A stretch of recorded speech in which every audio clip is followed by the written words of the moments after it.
Welcome back to our Father's Day show. So we've done the beautiful roast pork, we've had our cocktail. Next is our side for our roast pork. I've done grits before, but I figured I'd do them again and do them even better. So I have decided that it takes 7 cups of liquid to make 1 good cup of dry grits. So what I have going in here is some chicken stock, some cream, 1 cup of very, very good quality grits that are rather coarse and beautiful. It's going to cook for a good hour and a half possibly. This is a lot of liquid, so you need to just let it go, but let it be on a very low simmer. And this is what they look like when they're done. They still have a little texture to them, but they're incredibly creamy and rich.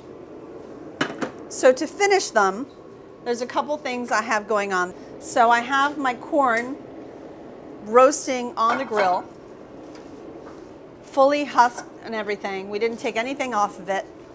We basically, you can either soak it if you want to, but if you wanted to get a good charred flavor, you don't soak it at all. So these have been going for about 8 minutes, almost 10 minutes. They should be almost fully cooked on the inside, and then they'll finish the cooking process inside those creamy grits. And I have some scallions on the grill that I'm gonna allow to char a little bit and give it good flavor, and then we're gonna fold that into the grit as well. You remove very carefully. They're still hot. You might want to wait until they cool off a little bit if you have normal hands. But you go ahead and peel off the husk, and the silk comes right out when they're almost fully cooked. So that makes it really easy. And we're going to go ahead and shuck this corn. So I'm going to go ahead and cut off that top and remove the corn.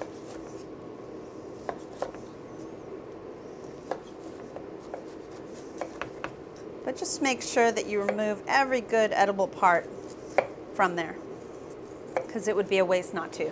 And I'm going to go ahead and add this to my grits. And then, of course, you can put your favorite cheese. I can't think of anything better than a good white cheddar, though. Just make sure that it's not very aged, because as it melts, aged cheddar seems to break a little bit the fat, and it gets a bit oily and greasy. Grab the scallions.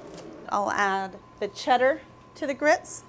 Maybe just 1 tablespoon of butter is really all we need here. I mean, we have a lot of the fat from the milk and the cream, so they're already rather fatty. I like to add a nice amount of crushed black pepper. Just a little bit of salt. It does have that cheddar in there, so it gives it a nice salty component. And then finally, go ahead and chop up your scallions. And they charred a little bit on the green part, a little bit on the white part. I'm just going to add it all in there. And it's a beautiful look as well. And there you have it. Charred scallion and corn grits. And don't move, because I have a crazy brownie recipe that you, your husband, and the whole family will not want to miss. So come right back.